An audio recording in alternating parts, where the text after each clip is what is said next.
Hello. हाँ, सच्चाई कौन जी? साहिब जी,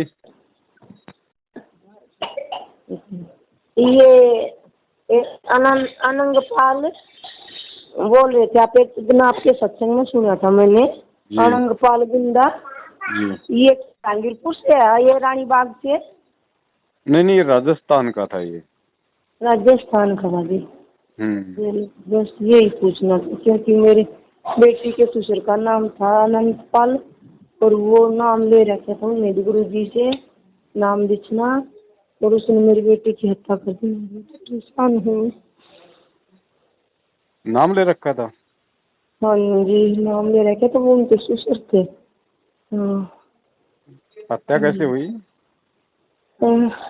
जहर खाया जी मेरी बेटी ने, उनको भी न परेशान करा, जब तो खाया या खिलाया, मेरे को ये पता नहीं। मेरी बेटी ने कुछ पता नहीं पाल।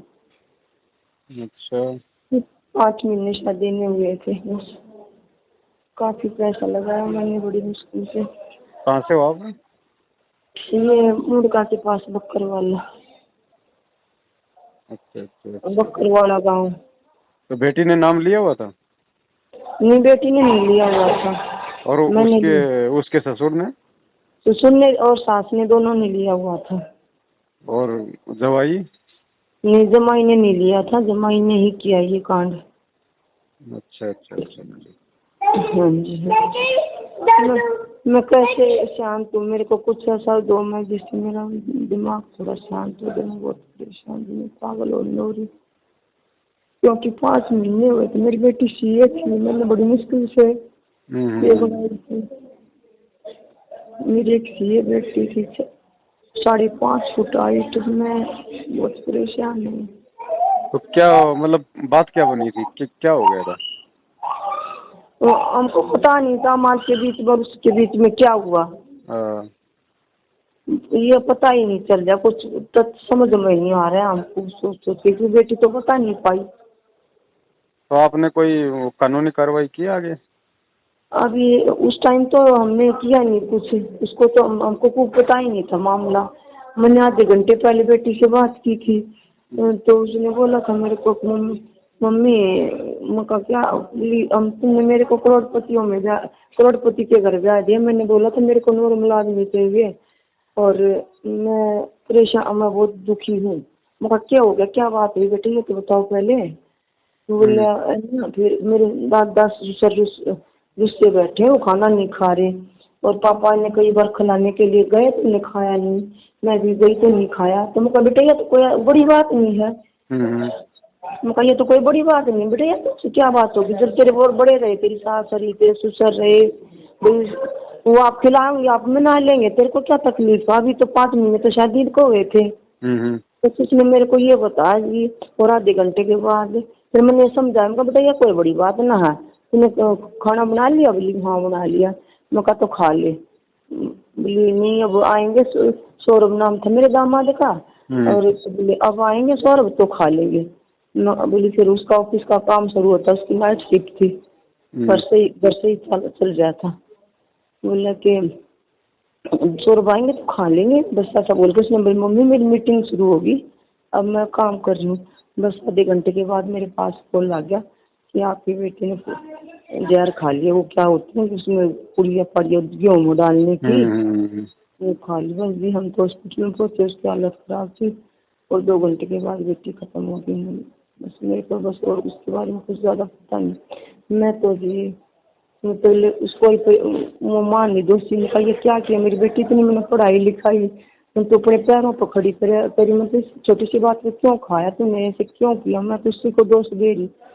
लेकिन जब मैं अपनी बेटी का फोन लेकर आई ना उसके घर से, मैं और तो कुछ लेकर नहीं आई, फिर मैंने बोला मेरी बेटी का फोन दे दो, तो उसमें कुछ ऐसे मैसेज मिले कि वो लड़का बूढ़ा बदतमीज आईसी जुआरी ऐसा कुछ था। पर मेरे को बिल्कुल पता नहीं क्यों भी फिर नहीं, मेरी बेटी ने कभी बताया। उसकी एक सहेली थी, उसने बताया कि मेरे को बताया था उसने। अब और मेरा परिवार बहुत अच्छी है, मेरी फैमिली बहुत अच्छी है, लेकिन ये है ना वो थोड़े से भी गलत रास्ते पर चले। मैं धीरे धीरे इसको लाइन पे ले आऊंगी, फिर मम्मी को मत बताना, वो परेशान हो जाएगी, वो बीमार रहती है। उसने उसकी सहेली ने बताया ये भी मेरे को, लेकिन कुछ नहीं पता। फिर उसकी फोन से मेरे को ये पता चला कि ये लड़का ऐसा था। तो इसलिए वो आपने एक दिन इसमें जिक्र किया हो था, आपके सत्संग में सुना था मैंने कि अनंत पाल गुंडा, मैंने शायद कुछ सुन का फिर वो ही हो। ना ना, वो तो राजस्थान का था, वो तो मर लिया। अच्छा जी, अच्छा अच्छा। अब जी कुछ अभी थोड़ा सा मेरा दिमाग शांत तो हो गया। आपको कितना टाइम हो गया नाम लिए हुए? मैंने सर जी 8-9 महीने हुए होंगे शायद। यहीं से मुंडका से लिया था? हाँ जी, यहाँ से मुंडका से लिया था? हाँ मुंडका से लिया था जी, मुंडका से। अब देखो बहन, इसमें तो कोई अब ऐसी घटनाएं तो देखो बहुत सारी होती हैं, और आपकी बेटी ने नाम नहीं ले रखा था, सबसे बड़ी बात ये। अगर नाम लिया होता तो परमात्मा ऐसी घटनाओं को टालता है। अब उसका संस्कार ही थोड़ा कमजोर था बहन जी, और फिर बस इतना ही भाई मतलब इतना समय था बस उसका, आप ये समझ लो अब। क्योंकि देखो कोई भी आदमी अगर शरीर छोड़ता है तो उसका कोई ना कोई उसका कारण तो जरूर बनता है, चाहे एक्सीडेंट हो, चाहे जहर खाओ, चाहे फांसी खाओ, चाहे कोई रोग से मरो, है ना। कोई ना कोई कारण तो उसका बनता ही है। और दुनिया में कोई पहली बार ऐसी घटना होती नहीं। देखो हो सकता है भाई उसको धोखे से मार दिया हो सकता है उसने भी खा लिया हो, क्योंकि हकीकत का आपको मालूम नहीं है। जी। तो उसकी सहेली ने आप मरने के बाद बताया, उसकी सहेली ने उसको कुछ ऐसी चीज दिखाई थी जिससे वो भी, जैसे उसके नंगन का शरीर के कपड़े निकाल कर भी उसकी फोटो ले ली, बोला इंटरनेट पर डालूंगी। कुछ मेरे को ये पता नहीं, जिसकी सहेली कुछ दे रही है, उसके पास कुछ ऐसा था जिससे वो उसको दबाव डाल रहा था कि मैं वहाँ बाहर जाऊंगा, जैसे सट्टा खेलने के लिए, जैसे शराब पीने के लिए, तो मेरे को रोकेगी नहीं। इसलिए मेरे को ये थोड़ा पता चला, वो उसकी सहेली ने मरने के बाद बताया है। मैंने कुछ बोला, देखो बहन ऐसा है, यहाँ तो आदमी बच जाएगा, पैसे वाला है तो पैसे दे के बच जाएगा, जानकारी वाला है तो जानकारी से बच जाएगा, लेकिन ऊपर वाले के वहाँ थोड़ी बच जाएगा। कर्मों के भोग तो भोगने पड़ेंगे बहन जी। यहाँ तो पूरी दुनिया उल्टे कर्म करती है, लेकिन फिर वही बात है, परमात्मा ने विधान बता दिया भाई यहाँ तो चलो तुम बच जाओगे। आज जाओगे कहाँ? फिर यहीं आओगे गधे कुत्ते सुअर बन के, यहीं पे तुम अपने कर्म भोगोगे। और आपके बच्चे का भी देखो कोई पिछले जन्म का उसके साथ कोई ऐसा ही ऋण संबंध था, क्योंकि परमात्मा कहते हैं ना कि एक लेवा एक देवा दूतम, कोई किसी का पिता नहीं पुतम, ऋण संबंध जुड़े सब नाता, अंत समय सब बारह बाटा। अब हमने तो चलो चलो ठीक है, आप एक माँ है या कोई बाप है, चलो उसको दुख दर्द तो होता ही है जब उसकी औलाद के साथ ऐसा होता है। लेकिन ज्ञान से हमें गुरुजी ने ये भी तो बताया ना बहन जी कि आज अगर उसके साथ ऐसा हुआ है तो पिछले जन्मों का उसका उसके पति के साथ या जिसने भी उसके साथ ऐसा किया है उसके साथ उसका कोई संबंध था। आपकी बेटी ने भी पिछले जन्म में उस आत्मा के साथ में इसी तरीके से कोई व्यवहार किया था, जिसका बदला देखो बहन जी ये तो चुकाना पड़ता है। अब हम तो देख लेते हैं भैया उसके साथ ऐसा हो गया है, वो बेचारा था, वो बेचारी थी, लेकिन उसके पिछले क्या कर्म हैं, पिछले जन्म में पता नहीं उसने कितने निर्दोष को फांसी तोड़ रखी होगी। अब ये जो लड़का है, मान लीजिए आपके मान लीजिए मतलब जिस भी व्यक्ति ने आपकी बेटी को मारा है, ठीक है, कल को दूसरी योनि में जाएगा और वहां अगर कोई उसको मान लीजिए बेरहमी से मारता है तो लोग तो वहां पे वो क्या बोलेंगे, अरे यार इसको बेचारे को देखो 5 लोगों ने मिलके मार दिया है। लेकिन वो पिछले जन्म में कौन सा कुकर्म करके आया हुआ है। तो वो बहन जी वो तो ये तो एक कर्म फल है, ये तो कर्म क्षेत्र है बहन जी। बस इतना है कि अगर वो गुरुजी के शरण में होती तो परमात्मा उन घटनाओं को टाल देता, क्योंकि भाग्य बदलना केवल सतगुरु के हाथ में है। मतलब काल को मैंने इतना घुमा दिया, मेरे को ये भी ध्यान नहीं रहा कि मैं इसके कान में मंत्र बोल दूं। नहीं, उसके बोलने से कुछ नहीं होगा, इस तरीके से नहीं होता है। वो तो देखो खुद वो ज्ञान को समझती और अपने आत्म कल्याण के लिए नाम दीक्षा लेती और मर्यादा में रहती तो परमात्मा रक्षा करता। जो मर्यादा में नहीं है वो तो आज जो भगत हैं वो भी मर ही रहे हैं, अकाल मौत मर रहे हैं। अच्छा जी, अच्छा। भाई जो मर्यादा में नहीं रहेगा भक्ति लेके भी, अब आपने अपने घर में लाइट लगा ली, अब लाइट को अगर आप सही तरीके से काम करोगे तो जूस भी निकालेगी, आटा भी पीसेगी, तो कोई उसके हाथ लगाएगा तो वो तो मारेगी उसको। तो भगत तो आज भी मर रहे हैं, हजारों की संख्या में मर रहे हैं, आज बेमौत मर रहे हैं, जिन्होंने सार नाम तक ले लिया, फांसी खा के मर रहे, एक्सीडेंट होके मर रहे। तो क्यों मर रहे हैं? गुरु से नाम लेके भी वो मर्यादा में नहीं है। अच्छा जी। तो ये तो बहन जी देखो आपकी बेटी का अपना संस्कार था, इसमें आपको तो देखो ज्यादा वो दुखी होने वाली बात नहीं है, क्योंकि आप तो परमात्मा की शरण में हो और हमें गुरु जी रात दिन यही तो हमारे को ज्ञान देते हैं बहन जी। हाँ जी, हाँ जी। भाई इस दुनिया में आज कितने इंसान है जो सही मौत मरते हैं, 90% तो ऐसा काल मौत ही मर रहे हैं। हाँ जी, हाँ जी। दुनिया भर के एक्सीडेंट हो रहे, कोई फांसी खा रहा, कोई नहर में डूब रहा, कोई जहर खा रहा। हम्म। आराम की मौत तो कोई 100 में से एक मरता है, नहीं तो आदमी वैसे मतलब कि कैंसर से मर रहा है, एड्स से मर रहा, कोई बीमारी से मर रहा। तो देखो किसी न किसी तरीके से तो बहन जी यहाँ से जाना ही है, लेकिन जो भगत होता है, भक्ति करता है, वो थोड़ा आराम से अपना शरीर छोड़ जाता हाँ जी, हाँ जी। है ना। बाकी तो देखो बेटी के अपने संस्कार हैं, आपके अपने संस्कार हैं, उसके उसके पति के अपने संस्कार हैं, उसके ससुर के अपने संस्कार हैं।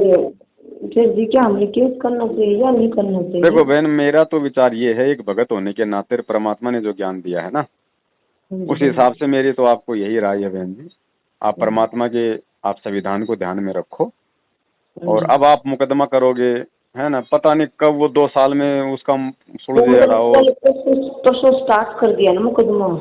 है परसों स्टार्ट कर दिया ना मुकदमा, शुरू कर दिया ना? नहीं नहीं परसों। नहीं, स्टार्ट तो कर दिया। हम्म। मान लीजिए मुकदमा आप डाल भी दोगी तो आपके पास में ना तो ऐसा कोई कोई सबूत है, कोई ठोस आपके पास में है, फिर डाल दिया, फिर आपका भी पैसा बर्बाद, आपका भी समय बर्बाद, आप भी तारीखों पे जाओ, और वो पता नहीं मुकदमा जाके 20 साल में सुलझेगा, उससे पहले क्या पता आप ही चले जाओ ये दुनिया छोड़ के। हाँ जी, हाँ जी। तो हम अपना समय क्यों उन चीजों में लगाएं जो चीज वापस आनी ही नहीं है वो, और उसको सजा देगा भगवान, उसको तो भगवान सजा देगा। यहाँ अच्छा। भाई यहाँ के यहाँ तो कुकर्म करके बड़े बड़े लोग मल की बच जाते हैं, कोई कोई बात नहीं है भाई, हाँ उनकी जी, जान पहचान होती है, उनके पास में पैसा होता है, वो सरकार खरीद लेते हैं, वो प्रशासन खरीद लेते हैं, हाँ ऊपर जी, हाँ वाले जी। को थोड़ी वो खरीद लेंगे। ना ये तो हैं है वो जी। तो जैसा कर्म किया उसका विधान तो लिखा जा चुका है। हाँ जी, तो हाँ जी। हम उनके पीछे लग के और हम अपना जो समय वर्तमान में हमारे को परमात्मा की भक्ति में लगाना चाहिए, उस हाँ समय जी, को हम क्यों बर्बाद करें भाई। ऐसा है ना, अगर कल को आप मुकदमा भी जीत जाओगी तो बेटी तो वापस आएगी नहीं नहीं जी, नहीं जी। भाई। तो- ज्यादा से ज्यादा क्या होगा, उसका ससुर जेल जेल चला जाएगा, वो आपका दामाद था वो जेल चला जाएगा, हाँ जी, उससे हाँ जी। उससे क्या हो जाएगा, वो दो टाइम की रोटी यहाँ खा रहा है, 2 टाइम की रोटी अंदर खा लेगा, और कौन सा उसको रोज वहां पे उसकी पिटाई होगी। ये तो है फिर वो जी। जमानत पे आ जाएगा, क्योंकि वो आप बोल रहे हो कि वो पैसे वाले हैं, दे दा के पैसे, फिर वो अपनी जमानत पे आ जाएंगे, तारीखों पे जाते रहेंगे, दुनिया जा रही है।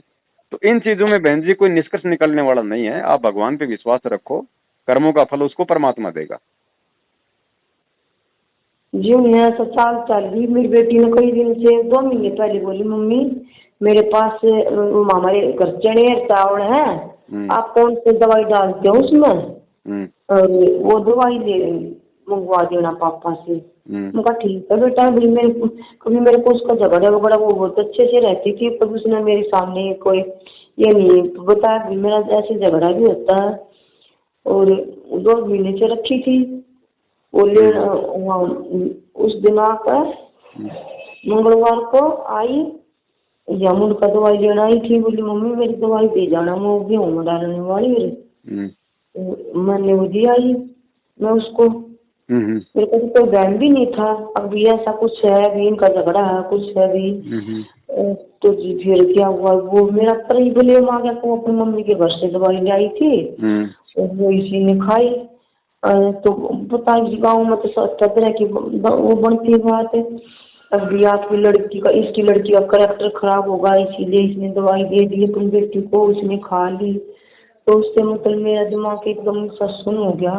अब मैं खुद ही दवाई दे पाई अपनी बेटी को, मैंने ऐसा क्यों किया, मैं अपने आप को माफ नहीं कर पा रही मुझे।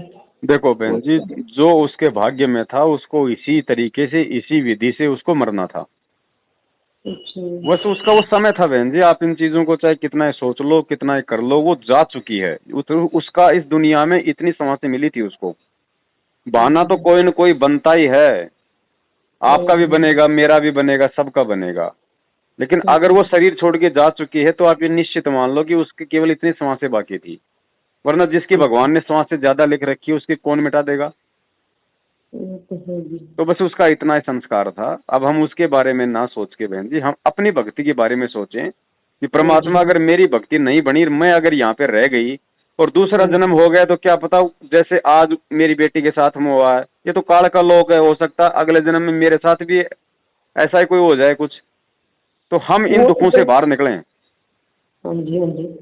तो बहन जी हम वो अपनी भक्ति पे ध्यान दें, बाकी तो कोई मतलब नहीं है, क्योंकि वो मान लीजिए। वो भी यहाँ से जाने से पहले बोल रही थी मम्मी मैं भी नाम लेंगी, बस वो उसी दिन गई रात को, उसी दिन ऐसे हो गया उसको। हाँ तो बस वही ना, उसका कोई बुरा संस्कार था, और फिर चलो उसने अगर इतना भी सोचा है कि मैं भी नाम लूंगी, तो आप यकीन मान के चलो परमात्मा धरती पे है, जरूर उसको संभालेगा, जरूर संभालेगा परमात्मा उसको, ऐसी बात नहीं है।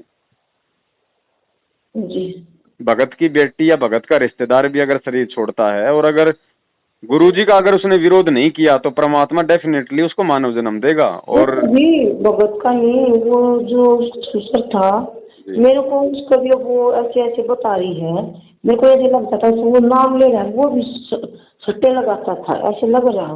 बहन जी ये मैनेजमेंट के पीछे, ये मैनेजमेंट वालों के पीछे जितने भी भगत लगे हुए हैं ना, सभी सुट्टे लगाते हैं। कोई झूठ का सुट्टा लगाता है, कोई दारू का सुट्टा लगाता है, कोई बीड़ी का सुट्टा लगाता है, ये सभी सुट्टे लगा रहे हैं। और इसीलिए बहन जी उनके घरों में ये कहर टूट रहे हैं, घर घर में झगड़े हैं। अगर कोई ना बताए तो बात अलग है। आज संत रामपाल जी महाराज जी की 90% संगत जो है, उनके घरों में कहर टूट रहे हैं, अकाल मौतें हो रही हैं, बाप बेटे की लड़ाई, माँ बेटी की लड़ाई, बहू सास की लड़ाई, हर घर में कहर टूट रहे हैं। तो पुण्यात्माओं, ऐसे सत्संग में आने से इस प्रकार की समस्याओं का समाधान होता है, लेकिन असर उनका है जो पुण्यात्मा होती हैं। ये पत्थर और बांस के जैसे प्राणियों का नहीं हुआ करती। जिस घर में नाम इस सतपुरुष का और उस घर में लड़ाई, फिर उनका असर ना हो रहा है, वो तो पत्थर कैसे है, माड़ी सी घर्षण लग दे नोए चंगारी पाटे हैं। पुण्यात्माओं, इसके अंदर हमने परिवर्तन बहुत करना पड़ेगा। हमारे बोलने और बतलाने में, चलने और उठने और बैठने और निगाह दृष्टि में भी साधुता आनी चाहिए। एक तो चटक मटक करके चले, एक सीधा सा जैसे बिल्कुल भक्त संत चला करते हैं। उठने और बैठने में भी कहीं बकवाद नजर नहीं आवे, देखने में भी कोई ऐसी त्रुटि संत की दृष्टि में नहीं होनी चाहिए, भगत की में। तो हम सत्संगी हैं, अन्यथा हम केवल नाम नाम उपदेश है, असर कति नहीं। क्योंकि मर्यादा में कोई है ही नहीं। मैनेजमेंट ने सबकी मर्यादा तोड़वा रखी है, पीले पर्चे को उनका गुरु बना के सबसे राजनीति करवा दी, सबको आरक्षणों में बैठा दिया, सबसे। अब एक बात बताओ, जब गुरुजी के विधान के खिलाफ संगत अगर मैनेजमेंट को पैसा देगी, दान ज्योति पाठ देगी, तो उनके घरों में कहां से फूल बरसेंगे? कुपात्रों को दान दोगे तो कांटे तो तुम्हारे घर में बिछेंगे।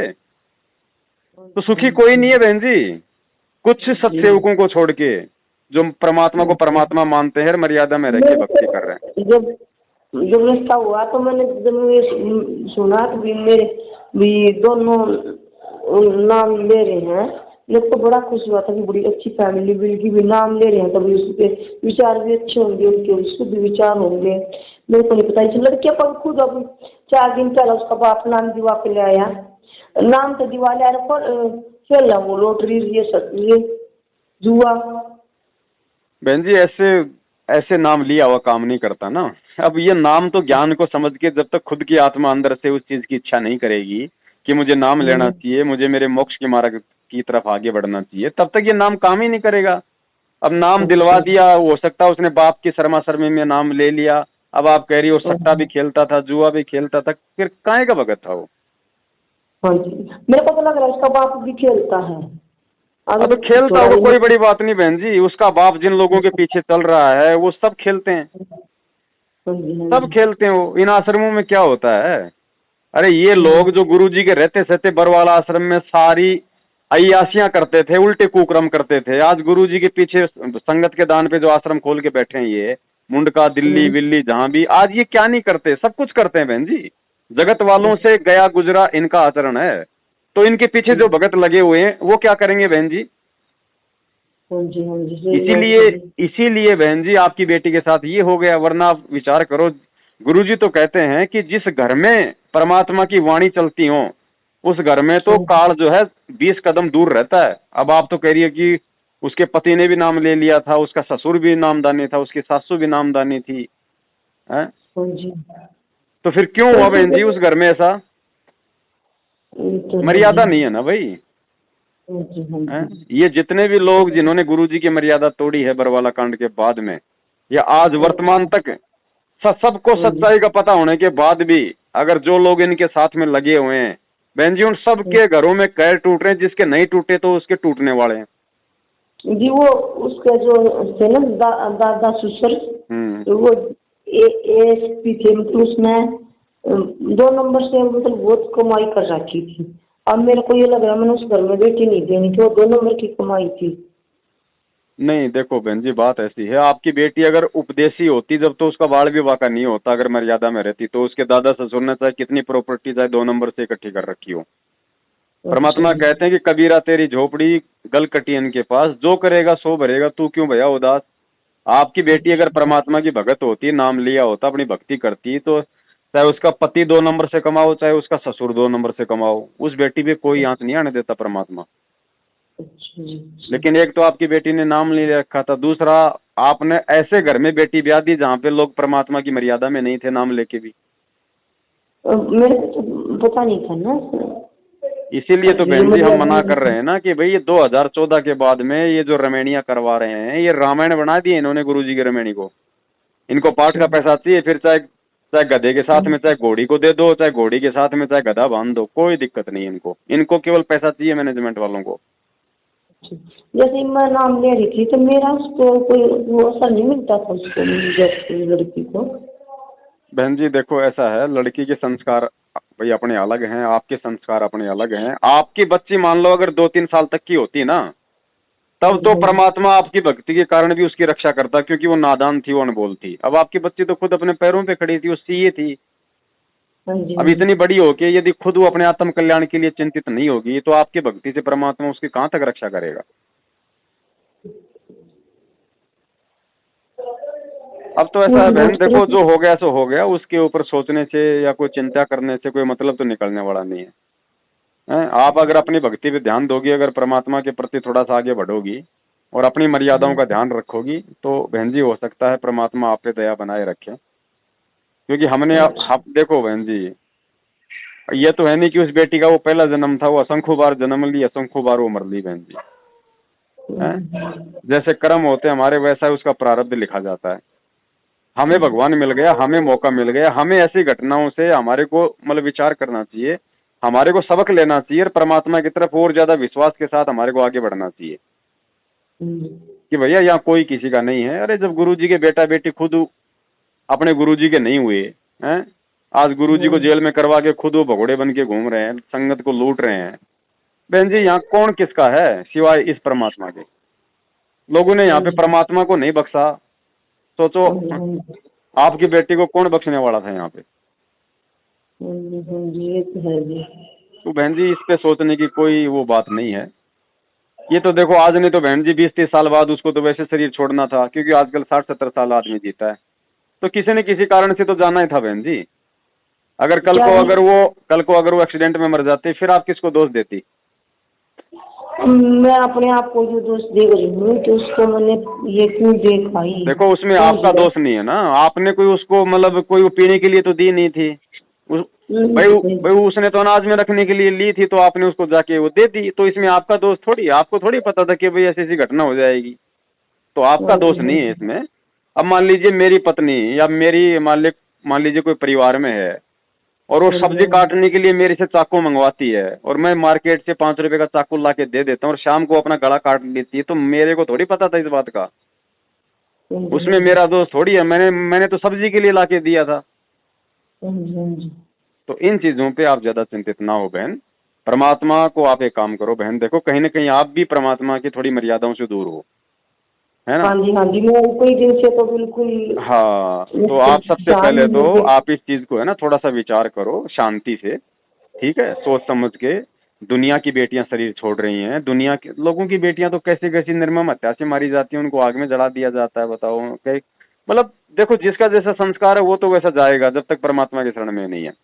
तो सबसे पहले तो बहन जी आप अपने सतगुरुदेव जी से जो भी आपसे जाने अनजाने में गलतियां हुई हैं दंडवत करके मालिक को क्षमा याचना करो और आगे से परमात्मा से प्रार्थना करो कि परमात्मा जो हो गया सो हो गया, परमात्मा आप अपनी इस दासी को संभाल के रखो और परमात्मा मेरे से जो है अच्छे से जो है आपकी भक्ति करवाओ परमात्मा। और ये जो फालतू के विचार जो है मेरे दिमाग में आते हैं, परमेश्वर आप इनको थोड़ा दया करो कि मेरे से ये हटें, और थोड़ा गुरु जी के मतलब सत्संगों की तरफ बहन थोड़ा ज्यादा बढ़ोगी तो इन चीजों से आपका ध्यान हटेगा। मैं तो जिस टाइम मैंने कॉल करके फिर उसकी बेटी के पास कॉल किया, फिर पहले भी मैं सत्संग सुनी थी, उसके बाद भी मैंने सत्संग सुन ली थी। सत्संग के बीच में ही उसके ससुर का कॉल आया कि ऐसे ऐसे हो गया। मैं तो चल ही सत्संग रहा था मेरा। कोई बात नहीं बहन जी, वो तो देखो जो होना था वो हो गया, उसमें आप और हम कुछ नहीं कर सकते। ऐसे तो खुद देखो परमात्मा की 5 आत्माएं, जब बरवाला कांड हुआ तो गुरु जी का आंखों के सामने वहीं पे मर गई, मरी कि नहीं मरी पुलिस वालों की लाठियों से, हैं? तो परमात्मा ने उनको क्यों नहीं बचाया? क्योंकि वो मर्यादा से बाहर थे भाई। गुरुजी ने कब कहा था कि तुम बाहर जाओ, तुम पुलिस वालों के साथ में झगड़ा करो? गुरुजी ने तो कहा था भैया अपने आश्रम में रहो। एक लक्ष्मण रेखा खींच रखी थी परमात्मा ने। आश्रम के अंदर जो था, क्या किसी का बाल बाका हुआ? जो बाहर थे, जो परमात्मा की मर्यादा के बाहर थे, मैनेजमेंट के कहने से बाहर बैठे हुए थे। अब जो परमात्मा की मर्यादा से बाहर हो जाएगा, गुरुदेव के आदेश से बाहर हो जाएगा, तो वो मरेगा और क्या होगा फिर उसका। तो अब उसका रीजन क्या होता है कि आश्रम के बाहर तो हजारों की संख्या में थे, फिर वो 5 ही क्यों मरे? क्योंकि उनके संस्कार भी कुछ ऐसे ही माड़े थे, और ऊपर से वो परमात्मा की मर्यादा में नहीं थे, आदेशों के बाहर थे, तो जिस कारण से काल का उन पे दाव लग गया, है कि नहीं? बाकी तो जो भगत हैं सारे उल्टे काम करते हैं, फिर भी उनका बाल बाका नहीं हो रहा, क्योंकि उनके पिछले संस्कार थोड़े मजबूत हैं। और एक बेचारा भक्ति कर रहा है, थोड़ी सी गलती कर देता तो काल का दाव लग जाता है, क्योंकि उसके पिछले संस्कार मजबूत नहीं, और वर्तमान में उसका कोई बुरा मतलब समय आ गया था, तो जिस कारण से फिर वो परमात्मा उसकी सहायता नहीं कर पाता। क्योंकि मालिक भी तो भाई काल के साथ में वचनबद्ध है ना बहन, जबरदस्ती तो परमात्मा भी नहीं करेगा यहाँ भाई। जो परमात्मा को समझ के परमात्मा की तरफ बढ़ेगा, उसी के लिए तो परमात्मा कोई 2-4 कोई वो करेगा। तो बहन जी आप तो अपनी भक्ति पे ध्यान दो, इन चीजों को आप छोड़ो। जो हो गया सो हो गया। उस बहन का इतना समय था, अब ना वो आनी है, वो मिट्टी हो चुकी है। वो अपने संस्कार आधार से किसी दूसरी माँ के पेट में, या जैसा भी परमात्मा ने उसके भाग्य में लिखा हुआ था, उसको किसी भगत के घर में जन्म दे दिया या कहाँ दे दिया, वो मालिक की मर्जी है। क्योंकि देखो आज से पहले वो आपकी बेटी थी नहीं थी, आपको थोड़ी पता इस बात का। वो तो इस जन्म में आपकी बेटी थी, पिछले जन्म में वो कहाँ थी, वो किसकी बेटी थी, वो किसकी माँ थी, आपको मालूम है?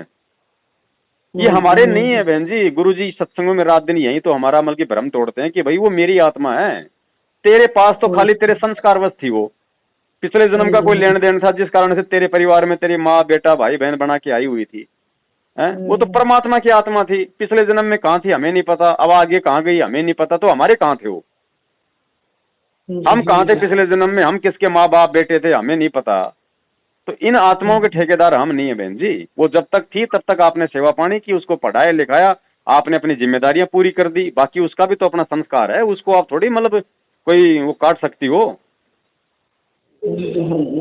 है कि नहीं? तो बहन जी परमात्मा ही ये संस्कार ये काट सकता है, ये बढ़ा सकता है। परमात्मा की शरण में वो थी नहीं। अब आपके पास में मौका है फिलहाल बहन जी, क्योंकि आपके पास में श्वासें बाकी हैं, तो आप इन श्वासों को परमात्मा की भक्ति में, परमात्मा के चिंतन में, परमात्मा के सुमरण में लगाओ, ताकि हम कुछ फायदा उठाएं। ये तो कल को मेरे साथ भी हो सकता है, कोई बड़ी बात नहीं बहन जी। मैं अगर थोड़ा सा अगर मर्यादाओं से हटा, ये काल का टक तो मेरे ऊपर भी हो सकता है बहन जी। कौन सी बड़ी बात है यहाँ पे? आए दिन हजारों लोग मरते हैं, एक्सीडेंट से मर रहे हैं, कोई कैसे मर रहा है, कोई हॉस्पिटल में मर रहा है, कोई कहीं से मर रहा है। जाना तो है ही बहन जी यहाँ से। ये जी थोड़ा सा लोग जैसे गाँव वाले बाहर निकलते कुछ उसके बारे में बोलते थे, मेरे को थोड़ा सा बर्दाश्त कम कर पा रही हूँ मैं, क्योंकि मेरी आत्मा बिल्कुल टूट चुकी थी उस टाइम। कोई बात नहीं, देखो दुख होता है, हम भी मानते हैं बहन जी इन चीज को, लेकिन आप और हमें इतना दुख नहीं होना चाहिए जितना एक जगत वाले को होता है। क्योंकि जगत वाले को ज्ञान नहीं है, उसको परमात्मा के सत्संगों का नहीं पता, उसको विधान का नहीं पता। अब परमात्मा हमें आके यही तो सारी जानकारियां देते हैं, भाई तुम कौन हो, क्या हो, ये बेटा बेटी कौन है, तुम्हारे घर में क्यों पैदा हुए, क्या ये संस्कार हैं, यही सारी चीजें तो गुरुजी हमें बताते हैं सत्संगों में।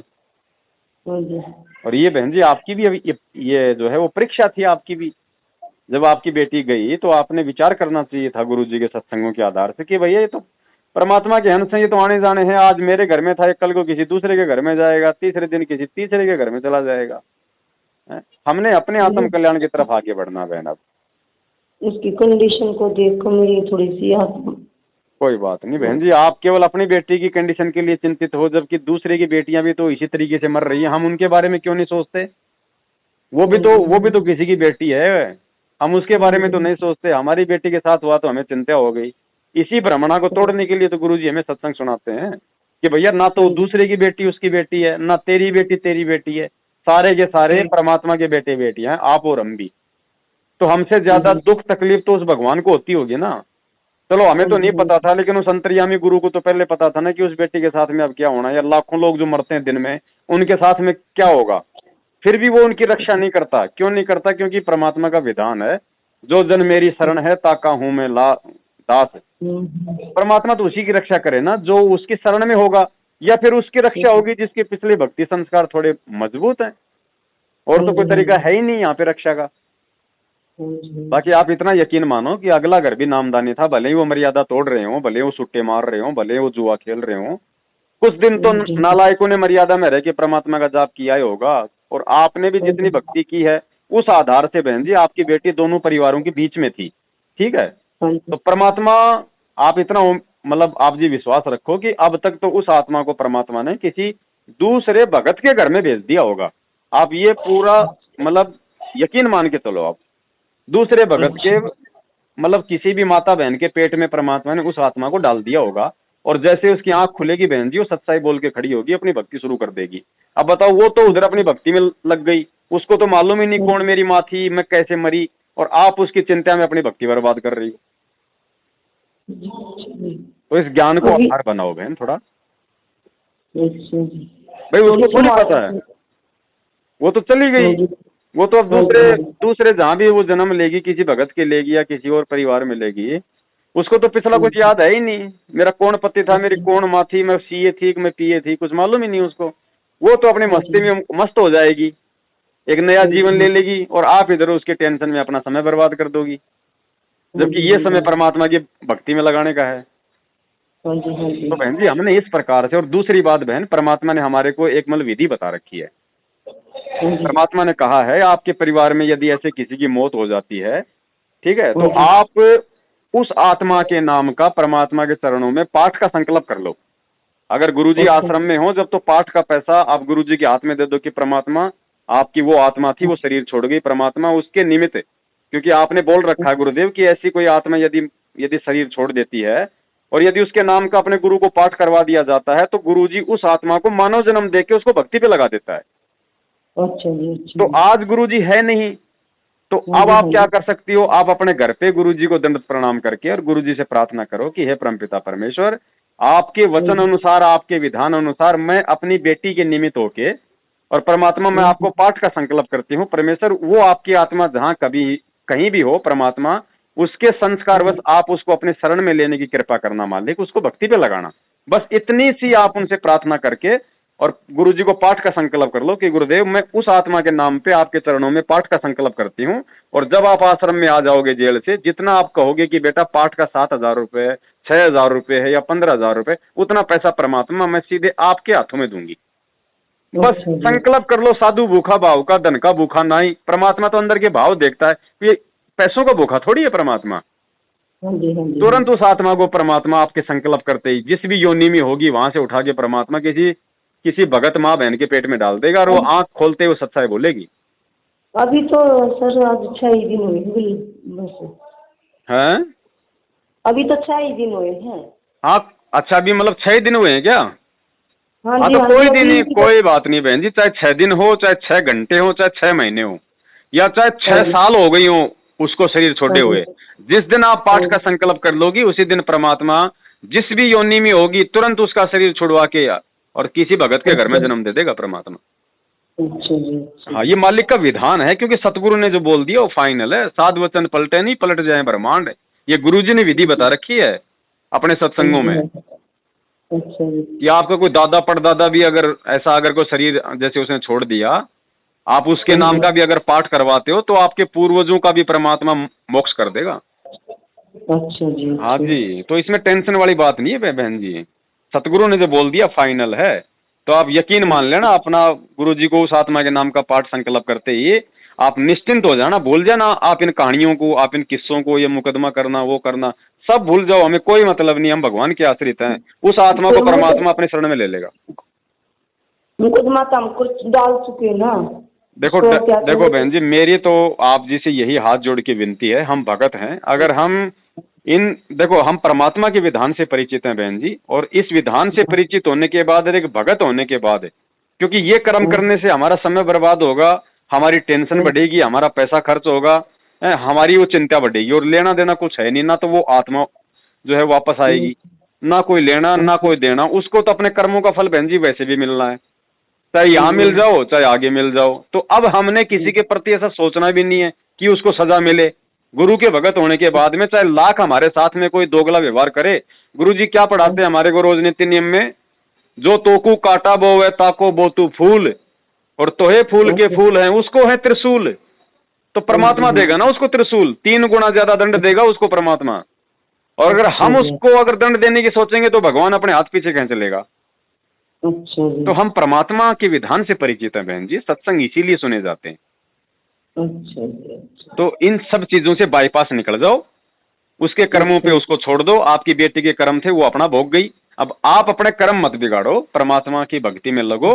तमाम पीछे जो भी आपसे जो भी जितनी भी जाने अनजाने की गलतियां हो गई, गुरुदेव से आज ही समय याचना करो, हैं, और उसी तरीके से जैसे आपने नाम लेके अपने घर में ज्योत लगाना, 3 टाइम की आरती करना, अपना मंत्र करना, सत्संग सुनना है, उसी तरीके से अपनी क्रिया वापस शुरू कर दो। परमात्मा अंतर्यामी है बहन जी, और शायद इसीलिए आपने मुझदास को ये फोन किया है, मालिक की ये दया है, ताकि आगे आप फालतू में कोई और टेंशन ना करें, कोई चिंता ना करें, और ये अपना जो समय है थोड़ा बहुत जो भगवान ने दिया है, इन श्वासों को हम गुरु जी के चिंतन में लगाएं। हाँ ठीक है बहन, बिल्कुल। देखो बहन जी, मैं ये नहीं कह रहा कि ऐसा मेरे साथ नहीं हो सकता या मेरे परिवार में नहीं हो सकता, लेकिन मैं आपको जो बातें बता रहा हूँ गुरु जी के ज्ञान आधार से, कल को अगर मेरे परिवार में भी ऐसी कोई घटना घट गई तो बहन मैं जो बातें आपको बोल रहा हूँ मैं उन्हीं बातों पे मैं टिकूंगा। ऐसा नहीं है कि मैं आपको शिक्षा दे रहा हूँ और मेरे साथ में हो गए तो फिर मैं उल्टे कर्म करूंगा, फिर तो मेरे जैसा कोई नीच नहीं। तो संदेश देने का भी अधिकारी वही है जो खुद गुरु जी के वचनों पे चलता हो, और तभी मेरी बातों का आप पे असर होगा, नहीं तो मेरी बातों का आप पे असर भी नहीं हो सकता। तो इस प्रकार से बहन हमने देखो बड़ी मुश्किल से दाव लगा बहन जी, असंख्य युग बाद ये भगवान मिला हमें। और ये काल क्या चाहता है, काल की तो यही चाल है ना, देखो सामने आके तो वो लड़ाई लड़ता नहीं, तो गुरुजी ने क्या बताया, वो ऐसी चाल चलता है, वो सारा दिन वो हमारे को किसी न किसी चिंता में डुबोए रखता है, ताकि ये जीव जो है भक्ति की तरफ ना ही आगे बढ़े, और ही टेंशनों में ये 24 घंटे ये फंसा रहे। तो था तो वो काल का झकझोल था सारा का सारा। अब परमात्मा ने ज्ञान हमारे को इसीलिए तो दिया है कि बेटा इस काल की चाल को समझो, ये नहीं चाहता कि तुम्हारा ध्यान भक्ति में लगे, तुम्हारा ध्यान इन्हीं बेटा बेटियों में, इन्हीं फालतू की बातों में लगा रहे, और ये जो थोड़ी बहुत जो तुम्हें सांसें मिली है परमात्मा की तरफ से, इनको तुम बर्बाद करके निकल जाओ। तो बहन जी यहाँ तो सबके साथ ही ऐसा होता है, कोई बिरला ही ऐसा होता है जो आराम से अपना शरीर छोड़ता है, नहीं तो ये कलयुग है। या कोई बीमारी से, कोई एक्सीडेंट से दिन में हजारों लोग फांसी खा के मरते हैं, हजारों लोग नहरों में डूब के मरते हैं, हजारों लोग जहर खा के मरते हैं। तो इन चीजों को समझो बहन जी, और गुरु जी के सत्संग ज्यादा से ज्यादा सुनो तो आपको अंदर से दृढ़ता आएगी।